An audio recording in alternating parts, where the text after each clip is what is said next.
ചർച്ച ചെയ്യാൻ പോകുന്ന വിഷയം മതേതരവാദിയായ രാഹുൽ ഈശ്വറിനെ കുറിച്ച്. രാഹുൽ ഈശ്വർ നല്ലൊരു മതേതരവാദിയും നല്ല വിവരമുള്ള ആളും നല്ലൊരു മനസ്സിൻ്റെ ഉടമയാണ്. എന്തെങ്കിലും പ്രശ്നം വരുമ്പോൾ രാഹുൽ ഈശ്വർ ഇടപെട്ടിട്ട് കാര്യങ്ങളിൽ പറയും ഡിബേറ്റിൽ.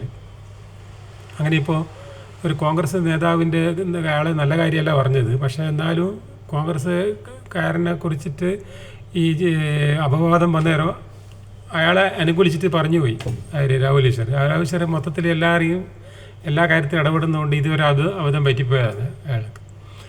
അങ്ങനെ മൂപ്പർ ഘോരം കോൺഗ്രസ് നേതാവിനെ കുറിച്ചിട്ട് നല്ലത് പറഞ്ഞതുകൊണ്ടാണ് ഇപ്പോൾ ജയിലടച്ചത്. അപ്പോൾ എന്നിട്ട് ഈ കോൺഗ്രസ്സുകാർ അതിൻ്റെ നന്ദി എന്നാണോ ഈ രാഹുൽ ഈശ്വറിനെ ജയിലടച്ചേരം ഒരു നിരാഹാര സത്യാഗ്രഹം നടത്താനോ അല്ലെങ്കിൽ എന്തെങ്കിലും ഒരു അദ്ദേഹത്തിനെക്കുറിച്ച് സാധാരണ സംസാരിക്കാനോ മൈക്ക് കെട്ടി പ്രസംഗിക്കാനോ ഒന്നും ഉണ്ടായില്ല.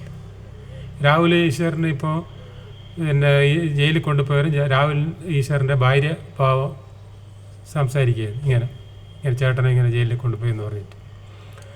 അപ്പോൾ രാഹുൽ ഈശ്വർ മൊത്തത്തിൽ നിഷ്പക്ഷമായിട്ട് സംസാരിക്കുന്ന ആളാണ്, നല്ല വിവരമുള്ള ആളല്ലേ, എല്ലാ കാര്യങ്ങളെല്ലാം അറിയാമല്ലോ, എല്ലാ ഭാഷകളും പഠിച്ച് സംസ്കൃതം അങ്ങനെ എനിക്കൊന്ന് കുറച്ച് അറബി വരെ അറിയാം, എല്ലാ ഭാഷയും അറിയാം രാഹുൽ ഈശ്വർ. അങ്ങനെയുള്ള ആളെ സമൂഹത്തിന് ആവശ്യമാണ്. അങ്ങനെയുള്ള ആളെ പിടിച്ച് ജയിലിടുമ്പോൾ നമ്മൾ അനുകമ്പ പ്രകടിപ്പിച്ച് എന്തെങ്കിലും സത്യാഗ്രഹം നടത്താനോ അങ്ങനെല്ലാം നിർത്തണം, പിന്നെ ജയിലിൽ നിന്ന് വിടണം എന്ന് പറഞ്ഞിട്ട്. അതുപോലെ ബോച്ചെ എന്ന് പറഞ്ഞാൽ എത്രയോ പാവങ്ങളെ സഹായിച്ചാളത് ഈ ബോച്ചെ മറ്റുള്ള മുതലാളിമാരന്മാർ കച്ചവടം ചെയ്ത പൈസ എല്ലാം പെട്ടിയിലിട്ടിട്ട് രാത്രിയാകുമ്പോൾ അടക്കി വെച്ചിട്ട് പിറ്റേന്ന് ബാങ്കിലടക്കുന്ന ആളല്ല ബോച്ചെ കിട്ടുന്ന പൈസ നിന്ന് ഒരു ഭാഗം പാവങ്ങൾക്ക് ധർമ്മം ചെയ്യുന്ന ആളാണ്. അങ്ങനെ ബോച്ച എത്ര പാവങ്ങൾക്ക് ധർമ്മം ചെയ്ത് അങ്ങനെയുള്ള ബോച്ചേനെ എന്തോ സിനിമാ നടിയുടെ പ്രശ്നത്തിന് ജയിലിട്ട് ആരും ബോച്ചയ്ക്കെതിരെ ബോച്ചയ്ക്ക് അനുകൂലമായിട്ട് സംസാരിക്കാൻ ആരുമില്ല. ഏതെങ്കിലും ആൾ പോയിട്ട് ഒരു നിരാഹാരം നടത്തിയാൽ ഞാൻ ബോച്ചേനെ വിടണം എന്ന് പറഞ്ഞിട്ട്.